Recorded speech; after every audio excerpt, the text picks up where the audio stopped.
नमस्कार, popular superfast news में आपका स्वागत है। मैं हूं आपके साथ समीक्षा राजेश। आइए बात करते हैं आज की ताज़ा खबरों पर।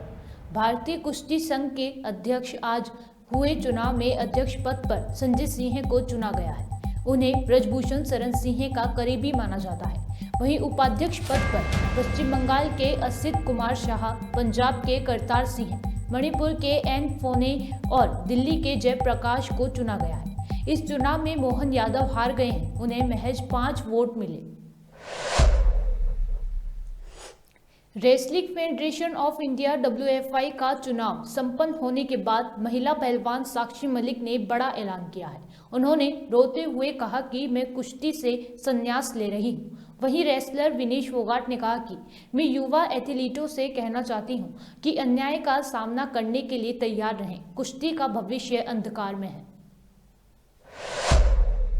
की थी वो पूरी नहीं हुई। हमारी मांग थी महिला प्रेसिडेंट की कि महिला प्रेसिडेंट होगी तो शोषण नहीं होगा, लेकिन ना पहले महिला का कोई भागीदारी थी। आज आप पूरे इलेक्शन उसकी लिस्ट उठा के देख लो, एक भी महिला को कोई स्थान नहीं दिया गया।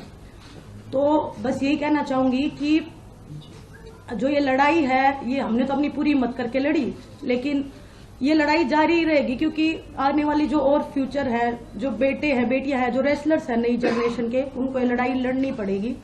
अंत में हम तो 40 दिन सोए रोड पे, लेकिन मैं सभी तमाम देशवासी जो भी हमारे प्रोटेस्ट में आए, दूर दूर से आए, बूढ़ी महिलाएं आई, बहुत सारे लोग ऐसे आए जिनके पास खाने कमाने के लिए नहीं है, फिर भी हमें सपोर्ट करने आए।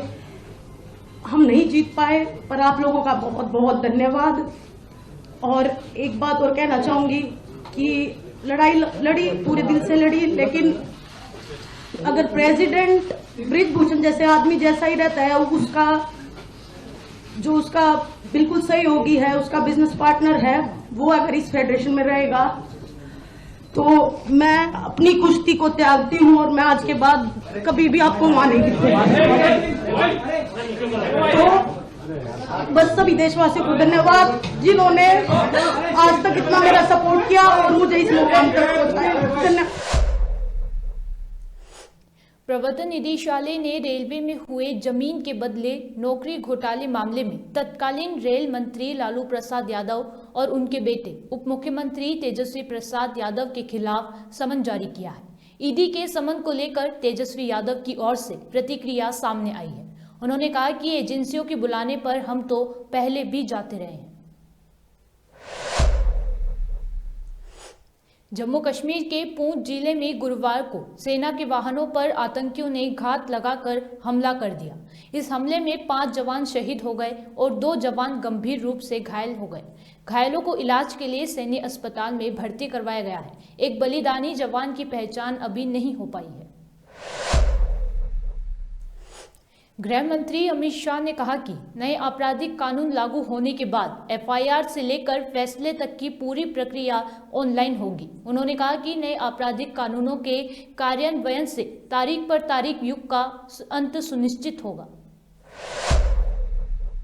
हमने इसको, मैं आज विश्वास के साथ कह रहा हूं मान्यवर, जब इसका पूरा इम्प्लीमेंटेशन हो जाएगा तब FIR से लेकर जजमेंट तक की पूरी प्रक्रिया ऑनलाइन हो जाएगी। और टेक्निक का सबसे ज्यादा उपयोग अगर कोई एक देश की क्रिमिनल जस्टिस सिस्टम के अंदर होगा तो वो भारत की क्रिमिनल जस्टिस सिस्टम होगा। और सदन के माध्यम से पूरे देश की जनता को विश्वास दिलाना चाहता हूं, इस कानून का संपूर्ण इम्प्लीमेंटेशन होने के बाद तारीख पे तारीख का जमाना जाएगा।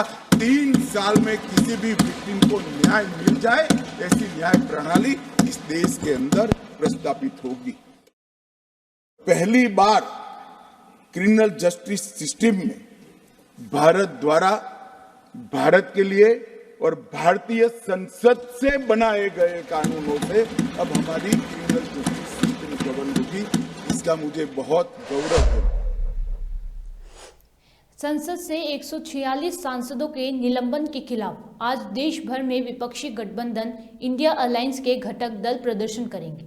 दिल्ली के जंतर मंतर पर होने वाले प्रदर्शन में राहुल गांधी और मल्लिकार्जुन खड़गे समेत अन्य नेता शामिल होंगे। लखनऊ में समाजवादी पार्टी अलग प्रदर्शन करेगी तो पटना में सीपीआई आज विरोध मार्च करने वाली है। इंडिया अलायंस की ओर से सभी घटक दलों से इस विरोध प्रदर्शन में शामिल होने को कहा गया। दिल्ली की एक कोर्ट ने संसद की सेंधमारी के मास्टरमाइंड ललित झा की न्यायिक हिरासत 5 जनवरी तक बढ़ा दी है।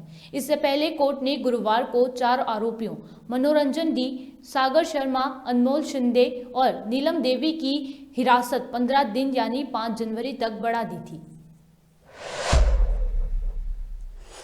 संसद में भूपेंद्र यादव के साथ केंद्रीय मंत्री पीयूष गोयल का मजाकिया अंदाज देखने को मिला। पीयूष गोयल ने केंद्रीय मंत्री से कांग्रेस घास एलर्जी का इलाज पूछा। इससे पहले राज्यसभा ने 3 आपराधिक विधेयकों को पारित किया। इस पर लोगों की तरह तरह की प्रतिक्रिया आ रही है। जब डॉक्टर के पास गया तो मुझे बताया गया कि मुझे एक एलर्जी है। मंत्री जी कुछ हमारे को प्रकाश डालें कि कांग्रेस ग्रास से एलर्जी कैसे हो जाती है। मंत्री जी को पूरी जानकारी है इसके बारे में, आप मंत्री जी से अकेले में बात कर लीजिए। सभापति के निर्देशों का पालन करूंगा, अकेले में बात करूंगा। अभी एक विषय और हम लोगों ने शुरू किया है। नीचे जो साउथ में हमारे इस प्रकार की स्पीशीज है, बांदीपुरा के जंगल में वहाँ की सोलेगा ट्राइब से उन्होंने एक अच्छा विषय शुरू करा है। उन्होंने उसके जो स्पीशीज को रेडिकेट करके निकाल के उसके फर्नीचर बनाने का, उससे कुछ अच्छे आर्ट की चीज़ें बनाने का काम किया है। इसको कुछ जगह पे बाकी भी निकाल के परमानेंट हटाने का काम किया जा रहा है, पर ये बहुत सीमित प्रयोग है और हमारे जो फॉरेस्ट मैनेजमेंट के द्वारा है, अधिकारियों के द्वारा फील्ड स्तर पे इसका निर्णय लिया जाता है, उसको निकालने का काम करते हैं, क्योंकि जंगल के लिए हमारी एक बड़ी चुनौती है जिसको हम लोग समाधान करने में लग रहे हैं। ये सुनिए मिनिस्टर। जब डॉक्टर के पास गया तो मुझे बताया गया कि मुझे एक एलर्जी है, कांग्रेस ग्रास से एलर्जी है। तो मंत्री जी कुछ हमारे को प्रकाश डालें कि कांग्रेस ग्रास से एलर्जी कैसे हो जाती है। मंत्री जी की जहाँ पढ़ाई हुई है ना, और जिस प्रांत में पढ़ाई हुई है वहाँ भी बहुत व्यापक चुनौती था ये, और मंत्री जी को पूरी जानकारी है इसके बारे में, आप मंत्री जी से अकेले में बात कर लीजिए, आपको इलाज भी बता देंगे। सबको ज्ञान नहीं तो अच्छा क्या it is for the honourable minister to respond. Shri okay, सभापति के निर्देशों का पालन करूंगा, अकेले में बात करूंगा। भारत में कोविड-19 मामले एक बार फिर बढ़ने लगे हैं। इसके पीछे जिम्मेदार माने जा रहे JN.1 है, जो अपने आप में एक ओमिक्रॉन सब वेरिएंट है। विश्व स्वास्थ्य संगठन ने JN.1 को वेरिएंट ऑफ इंटरेस्ट के रूप में वर्गीकृत किया है। JN.1 एक तेजी से फैलने वाला वेरिएंट है। ये आबादी के उन लोगों को परेशान कर सकता है जो कि कमजोर आयु वर्ग, वृद्ध लोग और जिन्हें पहले से कई बीमारियां हैं। देश की राजधानी दिल्ली में शुक्रवार को भी ठंड का कहर जारी है। सुबह के समय ITO, अक्षरधाम व अन्य क्षेत्रों में कोहरे की मोटी चादर देखने को मिली। कोहरे की वजह से विजिबिलिटी भी कम रही। भारतीय मौसम विज्ञान केंद्र यानी कि IMD की माने तो शुक्रवार को दिल्ली में पश्चिमी विक्षोभ का असर देखने को मिल सकता है। दिल्ली और उसके आसपास के इलाकों में बादल छाए रहेंगे। हल्की बारिश की भी संभावना है। अगर बारिश होती है तो तापमान में और गिरावट दर्ज की जा सकती है। वहीं केंद्रीय प्रदूषण नियंत्रण बोर्ड के आंकड़ों के अनुसार दिल्ली का AQI 190 के ऊपर बहुत खराब श्रेणी में पहुंच गया है।